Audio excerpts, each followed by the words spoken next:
Bueno, quiero hablar algo muy importante de la cual creo que yo cuando pienso en esto de tener a Jesús como cointercesor mío, a mi favor,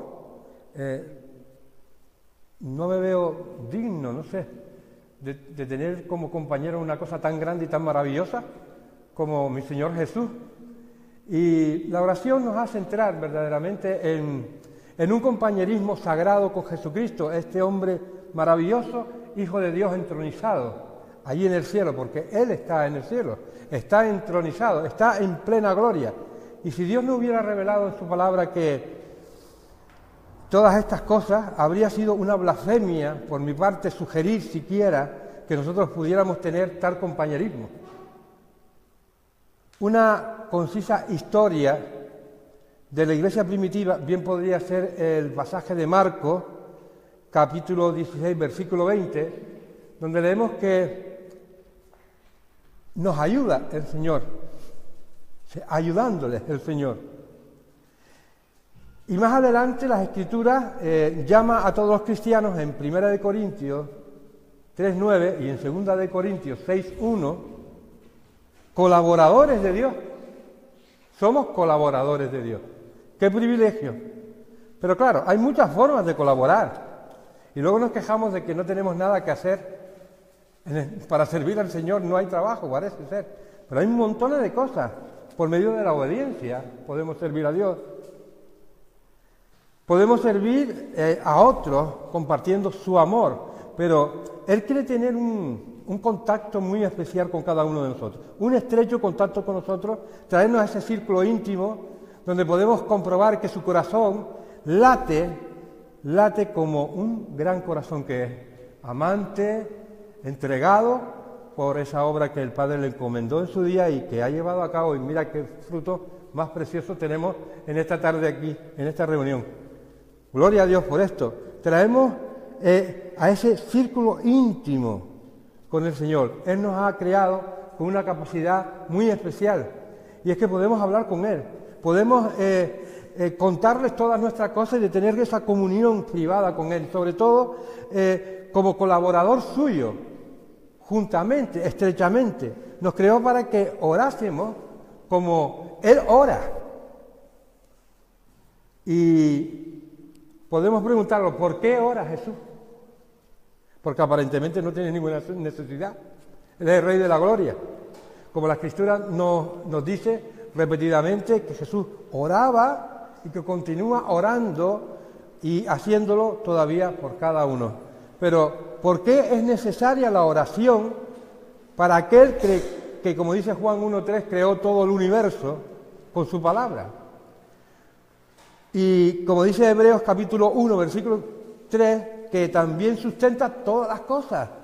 Entonces, ¿por qué es necesaria la oración para Él? ¿Cuál es la razón de que tenga que Jesús orar? ¿Por qué no le basta con dar órdenes? Verdaderamente se cumpliría con solo su palabra, ninguna fuerza sería capaz de resistir ante esa poderosa palabra del Señor. ¿Por qué causa?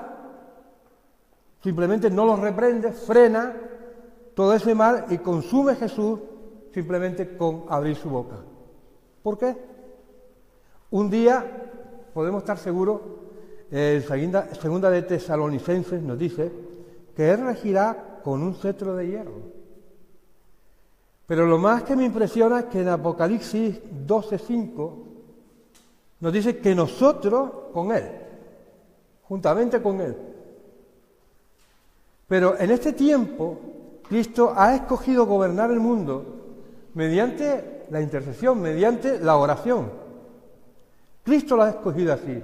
Entonces, estamos en el día de la gracia, no en el día de su poder y de su gloria.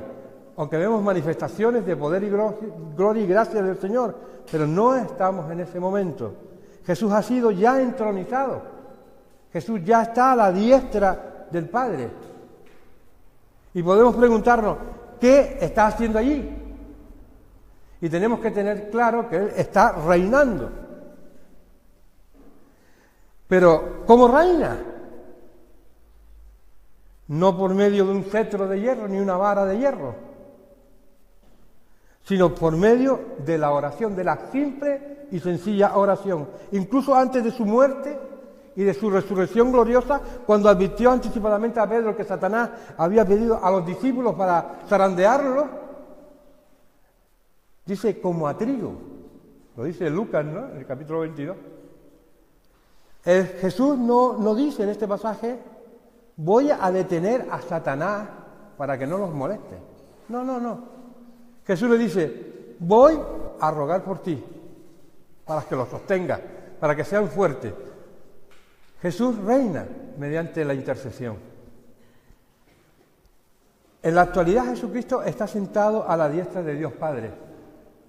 Y si leemos en Efesios capítulo 1, versículos 20 al 22, dice así, en los lugares celestiales, sobre todo principado y autoridad, poder y señorío, y sobre todo nombre que se nombra, no en este siglo, sino también en el siglo venidero. Y todas las cosas, todas han sido sometidas bajo los pies del Señor. Cristo ya está en su trono. Y podría todavía nuestra cabeza tener el pensamiento de, bueno, ¿y qué hace allí? Porque aquí bien que lo estamos pasando justo. Y muchas veces clamamos, ¿dónde estás, Dios? Cristo ya está sentado en su trono. ¿Qué hace allí? ¿Conceder entrevista a los ángeles o a los santos que ya han partido? Quizás sea ese su entretenimiento. No, hermano. El único cuadro que presenta la Escritura es que Jesús, Romanos 8:34, está a la diestra de Dios e intercede por nosotros. Está a la diestra de Dios y está preocupado por nosotros. Y en Hebreos capítulo 7, versículos 24 y 25, también oímos que Él vive para interceder y tiene un sacerdocio que es inmutable. La pregunta sería, ¿acaso vive Jesús para reinar? Pues sí. Vive para reinar, pero también para interceder por cada uno de sus hijos. Por este mundo que tanto necesita de Él. Por el valor de cada uno de los que integramos o somos discípulos de Jesús aquí en la tierra. Él reina mediante la intercesión y Cristo es el soberano de todo. No obstante, también es el gran sumo sacerdote, dice, que intercede por nosotros. La oración garantiza, y esto tenemos que tener, hermanos, la certeza, que nos garantiza que vamos a tener resultados.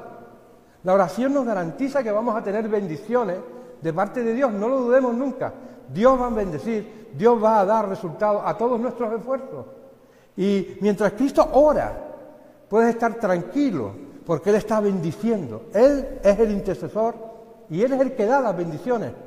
Él da las bendiciones. Pero a nosotros nos ha dejado en un puesto de privilegio, en un puesto maravilloso, grande, soberano. ¿Por qué? Porque nosotros estamos en esa línea de Jesús. Este es también precisamente el papel de Cristo, el que Cristo ha escogido para nosotros, para usted y para mí. Él nos ama tanto, Él desea que le acompañemos en esa intercesión al mundo como Él lo hace. Jesús comunica bendiciones por medio de las oraciones. Y nosotros debemos hacer lo mismo. ¿Qué es lo mismo? Comunicar y extender bendiciones a los demás en el nombre de Jesús. Y no cesar en ello. Así que leemos en Primera de Pedro, en el capítulo 2, versículo 9, vosotros sois un real sacerdocio. Y Apocalipsis, en el capítulo 1, versículos 5 y 6, Juan nos describe que Jesús nos ama tanto que nos ha librado de nuestros pecados por su sangre, que nos ha hecho un reino y sacerdotes para servir a Dios, a su Dios, a nuestro Dios y Padre. Y en Hebreos capítulo 2, 17 insiste que Jesús es el sumo sacerdote de Dios y nos ha hecho a nosotros simples personas, sencillas personas, que parece que no tenemos nada, ni ninguna bendición de parte de Dios, nos ha hecho sacerdotes para Él. Y Apocalipsis, en el capítulo 1, versículo 6, te dice cómo debes de servirle, obedeciéndole en todo, entregando, haciendo lo que Él hace. Y así es como tenemos que servir a Dios. El mayor servicio, y no quito importancia, a Dios no es por medio de nuestro ministerio, o nuestro testimonio, o nuestra predicación, eso está genial, porque tenemos que anunciar, si no las piedras hablarían. El Señor tiene poder para hacerlo, y yo no lo dudo. Sea cual fuera la vocación que nosotros tenemos para servir al Señor, más importante sería orar, constituirlo y constituir nuestra intercesión sacerdotal juntamente con Cristo. Dios ha elegido trabajar por medio de las oraciones y ha elegido a su pueblo para que su pueblo sea partícipe con Él en estas grandes peticiones. Trabajar por medio de las oraciones. Y está esperando que tú te arranques y que tú intercedas. Él está esperando tu intercesión para hacerla suya. Él no solo te creó para que ores, para que hables con Él, sino que también te redimió, también te justificó, te santificó para que esto lo puedas hacer y tengas credenciales para poderla presentar. Hay una comisión conjunta con Cristo. Cristo no nos abandona y cuando nos comisiona, Él está con nosotros continuamente y participa tanto en las alegrías como en las penas de esa intercesión. Pero, hermanos, ¿cuál es la mayor tarea de oración que tiene Jesús en este tiempo? Clamamos por las misiones. Claro que sí. El Evangelio se tiene que extender. Tal vez sea el orar por la iglesia, como algunos simplemente dicen, ¿no? Pero, sin embargo, en la Biblia solo hay un mandamiento que queda registrado claramente relacionado con la intercesión de Cristo por las iglesias. Y se encuentra en el Salmo capítulo 2, versículos 7 y 8. Y allí nos dice claramente: yo publicaré el decreto. Jehová me ha dicho: mi hijo eres tú, yo te engendré hoy. Pídeme y te dará por herencia las naciones y como posesión tuya los confines de toda la tierra. Pídemelo y te lo daré. Esta es la razón, pienso y creo profundamente, por la cual Cristo está hoy intercediendo. Hoy el Padre ordena a Jesús que pida las naciones. Y la gran comisión de Jesús a la iglesia, ¿cuál fue? Las últimas palabras dirigidas a la iglesia en Mateo 28 es: id por el mundo y vayan a todas las naciones, predicando la salvación del Señor. Y aquellos que crean, bautícenlos y capacítenlos para que sigan esta labor, porque hasta que esas naciones no hayan verdaderamente recibido un testimonio adecuado, y para recibirlo adecuado tiene que tener esa preparación, algunos que estamos preparándonos para esto, tenemos que tomarlo así, tenemos que llevar calidad y tenemos que llevar un testimonio adecuado. Por eso el esfuerzo de muchos pastores, de muchos maestros que el Señor ha puesto para tener esa capacidad. Entonces, tomémoslo en serio, ya que Él es un Dios de amor infinito, con un corazón que suspira por todas las personas, por todas las naciones, y ciertamente una de las prioridades que Él da a cada cristiano, a cada persona que lo cree como su Señor y Salvador, es la de interceder por la evangelización del mundo, sin lugar a dudas. Y puesto que Jesús vive siempre para interceder, como hemos leído, en cualquier momento que nosotros oremos, sea de día o de noche, como dice la palabra de Dios, de día o de noche, Él ya lo está haciendo. Se nos ha adelantado. Él está esperando para acoplarse completamente. Cada vez que acudimos a la oración, podemos ser con Él cointercesor con Cristo. Pablo deja bien claro esto, por eso lo declaro con tranquilidad. Efesios capítulo 2, versículos 5, 6 y 10. Nos dio vida juntamente con nuestro Señor. Por gracia sois salvos. Y juntamente con Él nos resucitó, y dice que asimismo nos hizo sentar en los lugares celestiales con Cristo Jesús. Y eso es un privilegio, porque somos hechuras suyas, creados en Cristo Jesús para buenas obras, las cuales ya Dios preparó de antemano para que nosotros estuviésemos andando rectamente, anduviésemos en ella. Usted, tú, yo, ya estamos sentados con Cristo en los lugares celestiales. Estamos espiritualmente gobernando con Cristo, intercediendo en oración juntamente con Cristo por el bien del mundo. ¿Y dónde se halla Cristo sentado? En el trono del universo. Cristo está sentado en el trono del universo al lado de Dios Padre, de modo que nosotros debemos de estar compartiendo ese privilegio, porque somos hijos de Dios, coherederos con Cristo, el trono de Jesús, y compartir ese trono es algo precioso, lo que Él hace, compartir lo que Él hace, interceder, no uno solo por otro, que somos hermanos en Cristo, que hemos conocido a Cristo y tenemos ese privilegio de querernos y amarnos, sino por todo, por todo. Jesús, nuestro cointercesor divino. Eso es una maravilla. Eso no lo tiene nadie. Eso no lo encuentra nadie. Tienen que abrirse al Señor, tienen que encerrarse al Señor, tiene que ser reverente, porque verdaderamente, fíjate, en las formas importantes en las cuales ese compañerismo de Cristo en nuestras oraciones, en nuestra intercesión, afecta a nuestras oraciones. Es verdad, cuando oras y oras delante del Señor y oras con sencillez y humildad para que el Señor te utilice por medio de la oración, qué prudencia te embarga, ¿no? Si eres prudente, una prudencia se posesiona de ti mientras estás orando. No quieres fallarle al Señor, no quieres ni siquiera nombrar algo que pueda entristecerle o ofenderle de alguna manera. Quieres orar como Él ora. Y si nosotros somos los compañeros de Jesús en la intercesión, debemos de asegurarnos de que nosotros lo que estamos pidiendo sea en armonía con las oraciones que Él hace. Por eso ese temor santo, esa reverencia, y no contradiciendo las cosas del Señor. ¿Qué clase de compañeros seríamos si estuviéramos en desacuerdo con el Señor? ¿Dónde llegaríamos con nuestras oraciones y nuestras peticiones? Cuán urgente, cuán importante entonces resulta que no solo tenemos que tratar de conocer la voluntad de Dios, sino pronunciar constantemente aquellas palabras que Jesús nos enseñó. Cuando lo oímos orar al Padre, hágase tu voluntad como en el cielo, así también en la tierra. Yo voy a aceptar esa voluntad, yo voy a ser obediente a esa voluntad, voy a actuar y voy a hablar contigo y voy a interceder por esa misma voluntad. Y debemos de orar del mismo modo que Jesús lo hizo en Getsemaní.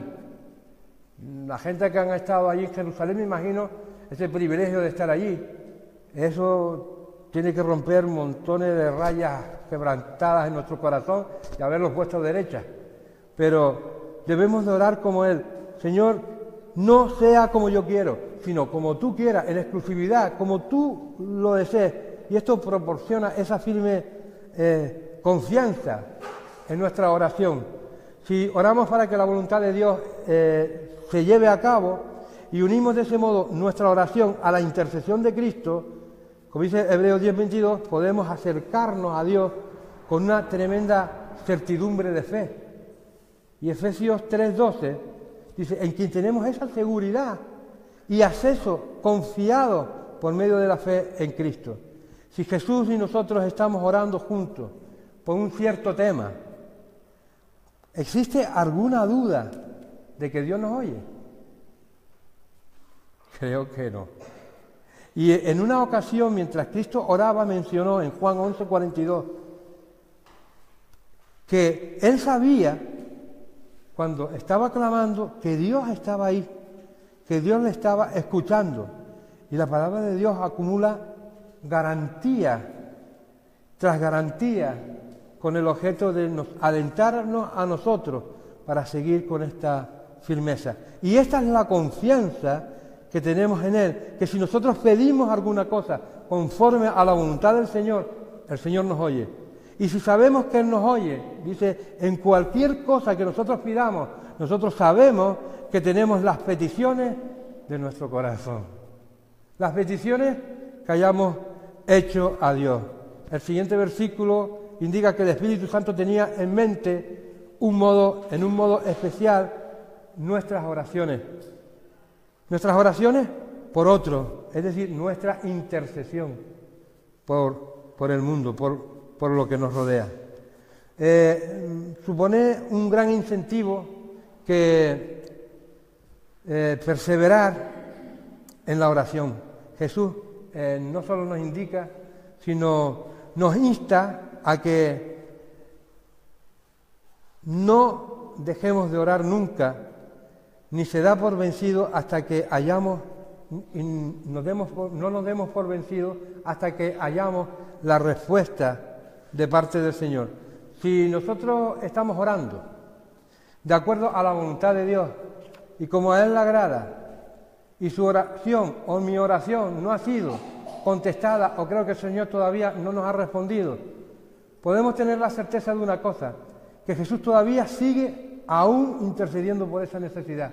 Y si eso es así, nosotros también deberíamos de estar perseverando y no desfallecer. Tenemos que luchar para que el mundo elija a Cristo y no se vaya por un camino erróneo.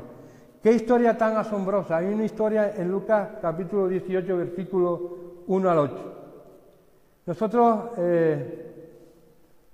debemos seguir orando, como la misma insistencia que empleaba aquella viuda, que estaba delante del juez y el juez no le hacía ni caso. Nosotros tenemos que tener esa insistencia, el cual, ya digo, negaba hasta el contestarle. Cristo afirmó que Dios Padre no es como ese juez que no atiende, que no contesta, que hace oídos sordos. No.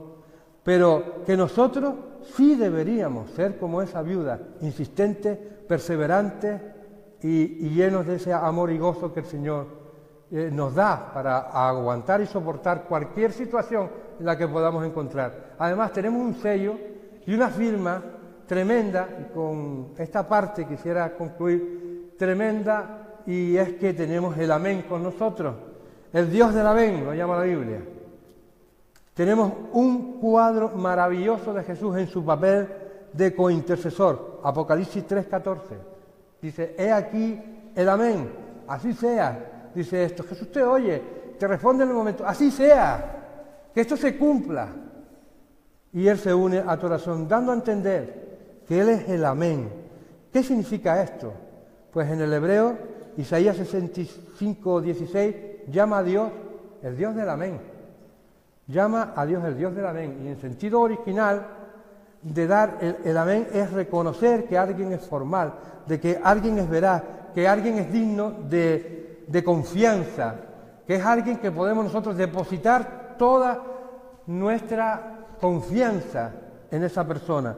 Por lo tanto, ese término se utiliza también en el Antiguo Testamento de varias formas, como repetición a las plegarias o alabanza de una persona que dirige, es decir, el significado de sí, ciertamente, o de así sea en su voluntad, en la voluntad del Señor.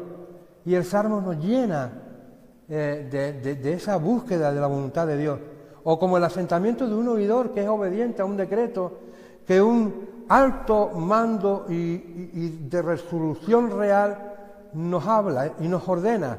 Y esa obediencia es un tanto que te llena, te rebosa, te capacita totalmente para cumplir con tu cometido. Como el asentamiento de un oidor obediente a la palabra de Dios. Jeremías 11:5 nos habla, o en Reyes, cuando te metes en Primera de Reyes, en el capítulo 1, sin irte del primer capítulo, ya ves esta condición. Cuando la Escritura declara que Él es el amén, ello quiere decir que es el sí divino a toda la voluntad de Dios. Cristo es el sí divino a toda la voluntad de Dios.